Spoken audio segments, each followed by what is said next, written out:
नमस्कार मराठी मंडळीवर तुमचं स्वागत आहे। ठाणे हा शिवसेनेचा बालेकिल्ला म्हणून ब्रँडिंग होत असताना भाजपने ठाणे जिल्ह्यातील 18 विधानसभा मतदारसंघांपैकी 12 विधानसभा मतदारसंघांवर दावा करण्यास सुरुवात केली आहे आणि त्यामुळे शिंदेंच्या शिवसेनेत खदगद निर्माण झाली असून भाजपला धडा शिकवण्याची रणनीती काही स्थानिक इच्छुकांनी आखल्याचं वृत्त आहे। त्या रणनीतीनुसार डोंबिवली, कल्याण पूर्व आणि ठाण्यावर डावा ठोकत शिवसेना शिंदे गटाच्या काही इच्छुकांनी शिवसेना ठाकरे गटाच्या संपर्कात असल्याची चर्चा रंगलेली आहे। काही दिवसात विधानसभेच्या निवडणुकीचे बिगुल वाजणार आहेत। राज्यात पुन्हा महायुतीचं सरकार आणण्यासाठी महायुतीच्या नेत्यांनी राज्यभर दौरे करीत इच्छुक उमेदवारांना कामाला लागा असे आदेश दिले आहेत। त्यानुसार इच्छुकांनी बॅनरबाजीसह विविध उपक्रम राबविण्याचा सपाटा लावलाय। त्यात ठाणे जिल्हा मागे कसा असेल?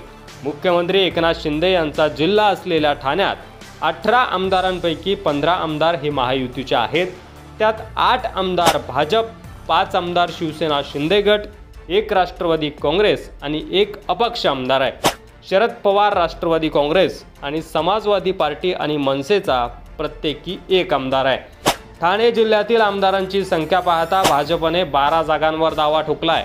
भाजपची वाढती ताकद पाहता महायुतीत शिवसेनेच्या वाट्याला फारशी संधी येणार नाही आणि त्यात शिवसेना शिंदे गट आणि भाजपच्या नेत्यांमध्ये नेहमीच शीतयुद्ध सुरू असतं। त्यामुळे शिवसेनेच्या इच्छुक उमेदवारांनी भाजपचे मंत्री रवींद्र चव्हाण, आमदार गणपत गायकवाड, उल्हासनगरचे आमदार कुमार एलोनी आणि मनसेचे राजू पाटील यांच्यावर लक्ष केंद्रित केलंय। आता मतदारसंघामध्ये इच्छुकांनी बॅनरबाजी करीत विद्यमान आमदारांच्या कामावर प्रश्न उपस्थित करीत त्यांना आव्हान देण्यास सुरुवात केली आहे। त्यातून सार्वजनिक बांधकाम मंत्री रवींद्र फाटक हे सुटलेले नाहीयेत। त्यांना शिवसेना शिंदे गटाच्या एका युवा नेत्याने आव्हान देत पराभूत करण्यासाठी प्रयत्न सुरू केले आहेत। डोंबिवली मतदारसंघावर दावा ठोकत इच्छुकांनी प्रसंगी शिवसेनेच्या ठाकरे गटाकडून निवडणूक लढवण्याची तयारी देखील ठेवलेली आहे अशी राजकीय वर्तुळात चर्चा आहे। शिवसेनेच्या कल्याण पूर्व शहर प्रमुखावर पोलीस ठाण्यात गोळ्या झाडल्याप्रकरणी कारागृहात असलेल्या आमदार गणपत गायकवाड यांच्या पराभवासाठी शिंदे गटाच्या इच्छुकांनी काम सुरू केल्याचं बोललं जात आहे। गायकवाड हे कारागृहात असल्यानं ही जागा शिवसेनेला सोडावी याकरता दबावतंत्राचा उपयोग केला जात आहे। फलकबाजी, बॅनरबाजी सुरू असून भावी उमेदवार म्हणून काहींनी पदाधिकाऱ्यांनी ठिकठिकाणी बॅनर झळकावल्याचे दिसत आहे। एवढंच नाही तर शिवसेनेच्या एका माजी नगरसेवकांनी ठाकरे गटाकडून लढण्याची तयारी देखील ठेवल्याची चर्चा मतदारसंघामध्ये रंगली आहे। भाजपच्या गोटात चिंतेचे आणि नाराजीचे सूर यामुळे उमटत आहेत।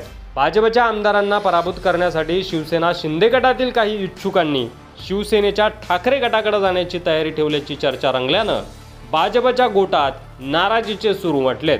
त्याबाबतची तक्रार शिवसेनेच्या वरिष्ठ नेत्यांकडे करण्यात आल्यानं आगामी काळात ते इच्छुक उमेदवार कोणती भूमिका घेतात याकडे खऱ्या अर्थानं सर्वांचं लक्ष लागलंय आणि येत्या काही काळामध्ये विधानसभेला जेव्हा रंग येईल तेव्हा नेमका शिवसेना आणि भाजपमध्ये वाद कशाप्रकारे रंगतो हे पाहणं देखील महत्त्वाचं असणार आहे आणि भाजपच्या किती जागा शिंदे गट पाडण्यात यशस्वी होतो हे देखील पाहणं महत्त्वाचं ठरणार आहे। यावर तुमचं मत कमेंट बॉक्समध्ये लिहायला विसरू नका।